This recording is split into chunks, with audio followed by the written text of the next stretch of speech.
Hi, I'm Captain Jack Springle.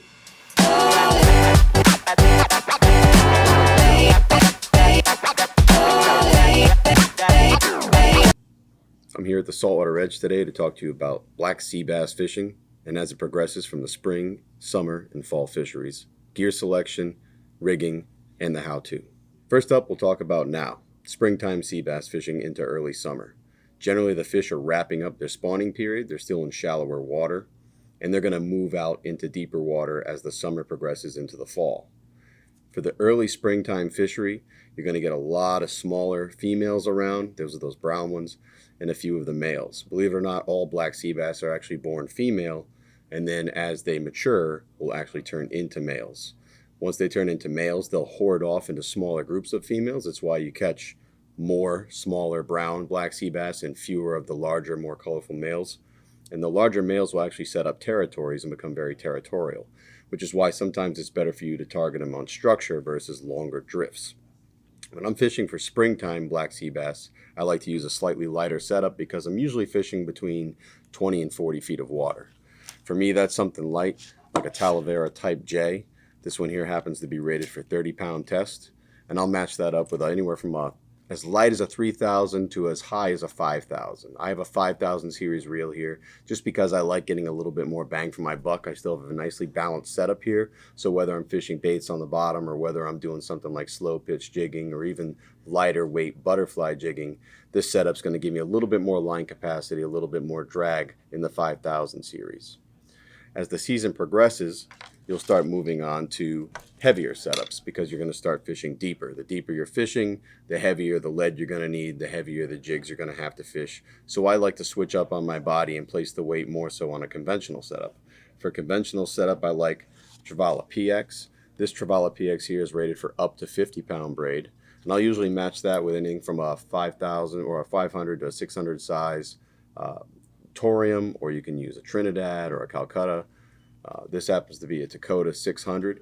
A Dakota 600, I'm going to spool this up with, as opposed to a traditional 30-pound braid like I'd have on the spinning gear, I would go with a 50-pound or a 40-pound, and I'd like to use something like a Max Quattro. The difference between Max Quattro and a standard line like Power Pro is that Max Quattro is made out of HT Spectra. To put it in layman's terms, HT Spectra is about 25% stronger per denier.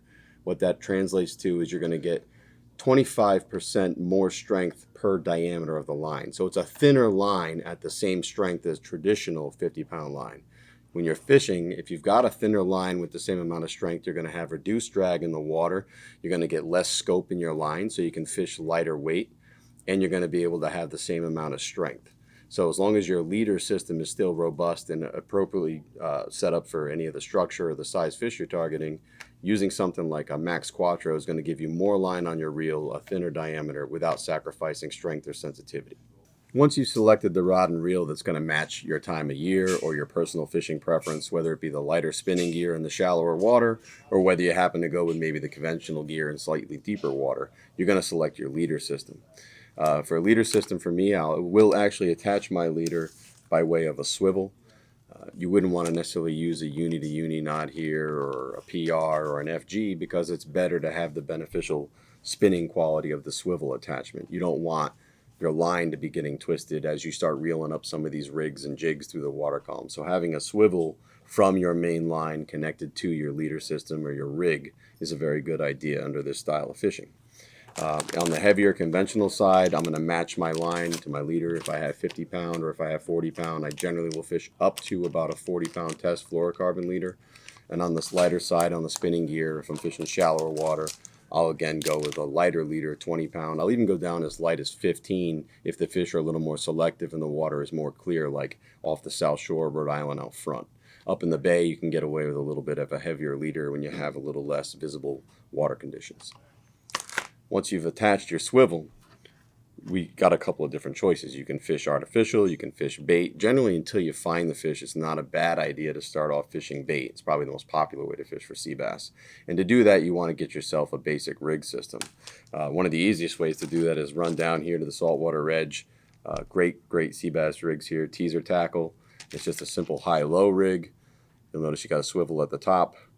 You've got 2 dropper loops, each with a teaser on them, an assist hook, and then you've got a large perfection loop, or in this case it's a triple surgeons down at the bottom to attach your leader. I'll run through a basic ability to make that yourself, because again, maybe you want a different size leader, or maybe you have your own teaser preference, or maybe you want to fish a combination of a lure and an artificial or a natural attractant like a gulp lure, or you want to fish squid or some kind of natural teaser on there as well. So for me, instead of doing dropper loops, I just try triple surgeons. I have my barrel swivel tied on with a Palomar knot. I'll come down about 5-6 inches and I'll tie a triple surgeons loop, and then I'll come down about a foot more and I'll tie one more triple surgeons loop, which is simply making a loop in the line, making an overhand knot. But instead of passing that knot through and tightening it right there, you go through 2 more times, once and twice. So now I'll trim off my tag end, my excess on that.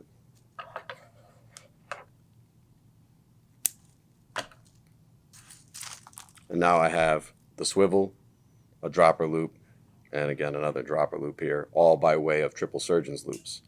What you can do with these loops now is maybe you want to put a sinker on the bottom.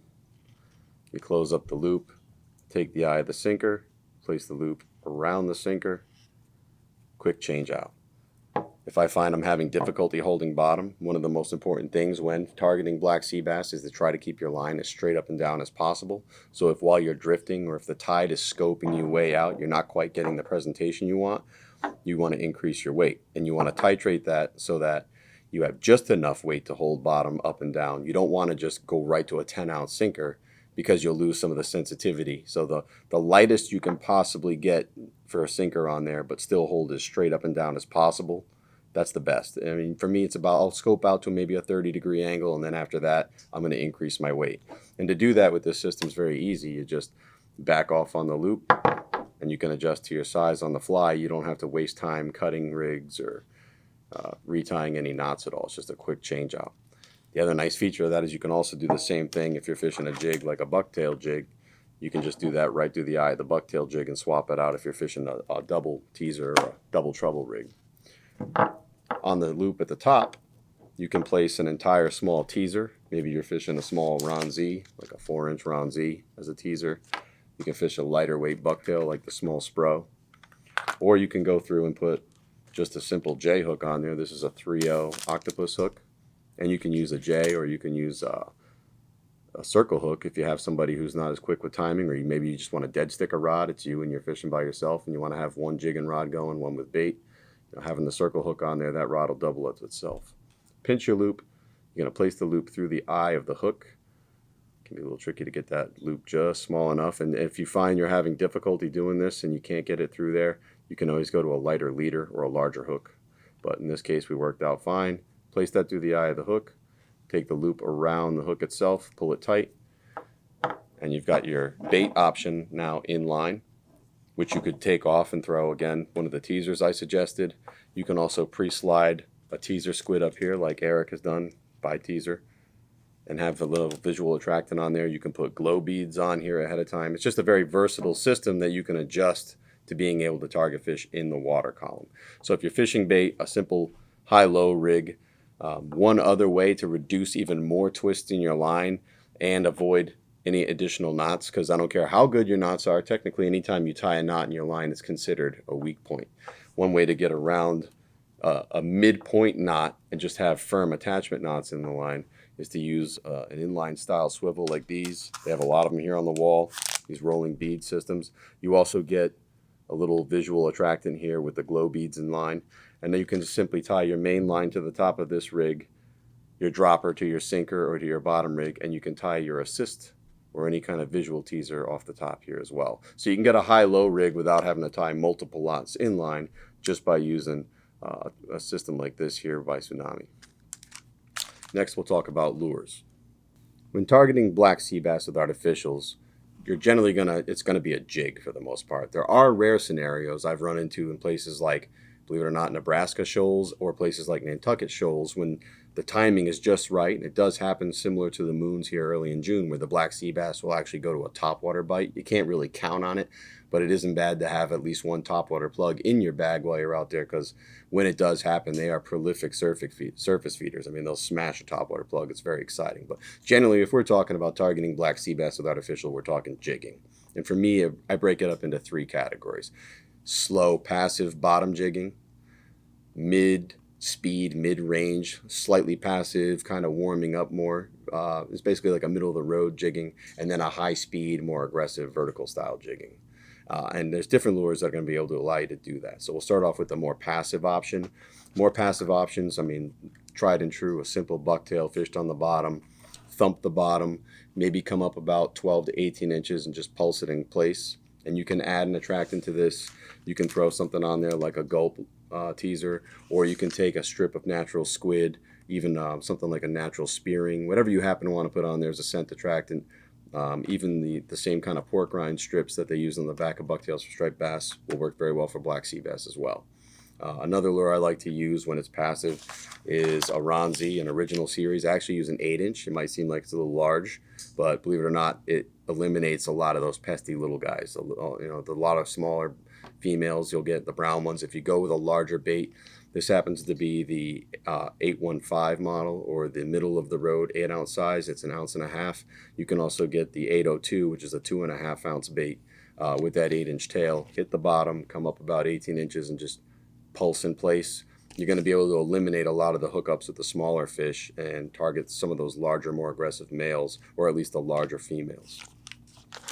When the fish are a little bit more aggressive, or you're trying to cover water a little more quickly, you don't have time for that passive jigging because you scope out more, you can switch to the very popular method known as slow pitch fishing. One of my favorite lures for that is the Shimano Butterfly Jig. This one here is called the Flat Fall. And you're going to match these again by size. This one here happens to be an 80 gram, 2.8 ounces. I'll go up to about a 4-ounce jig in heavier water, but don't be afraid to go down to a much smaller profile, even something like a current sniper. You can use a current sniper jig because of the way it's center weighted. You can also get a nice slow pitch presentation out of that. If you're not sure what the difference is between slow pitch and regular vertical jigging, slow pitch jigging is all about the fall. So slow pitch, you don't have to sit there and crank away and work on it like you would a butterfly jig. You actually will reel this up above where the fish are in the strike zone, open the bail, and it's the fluttering and the fall that actually get that jig bit. They're designed very specifically to have action on the fall, and they'll actually cover more ground with a wide fall injured fish pattern than a traditional butterfly or vertical jig would have, which is more concentrated, tight, aggressive action. So a slow pitch jigging system is a nice middle of the road option. You kind of can catch those fish that are a little more passive, and you'll still get enough flutter and action to hit those more aggressive fish, and it's a lot easier on the body. But you can also take a jig like a current sniper, and you can go to the next style of fishing, where I might normally go to something like a butterfly jig. This is the Shimano Butterfly Monarch jig. You'll notice here I've got one that's about 5 ounces. This would be something I'd fish in the deeper water when those sea bass move out into, as much as 80 feet, 90 feet. In the winter, these fish will actually go as deep as 250 feet. They'll push way the heck out there. So sea bass can cover anything from 10 feet of water out to 200, but typically I'm targeting them 20 to 40 feet in the spring, lighter spinning gear, and then as the summer moves into the fall, I'm going to target them from 60 to about 90 feet. And I'm going to be working a lot of heavier structure. I won't be fishing that open water. I want rocks, I want wrecks, any kind of reef or any kind of fish attractant device on the bottom that's going to bring in bait and other life sources. So I'm going to be vertical jigging on these. You do have a traditional J hook, assist hook on a jig like this Monarch, but you can switch over. Instead of just working these aggressively, you can fish more passively, but one of the tricks to do that is to add a dressed assist hook. If you're not sure what a dressed assist hook is, here's an example of them here by BKK. These are the Sea Ranger dressed assist hooks, and they're just a standard assist hook, but they have a skirt on them and a little piece of mylar wing.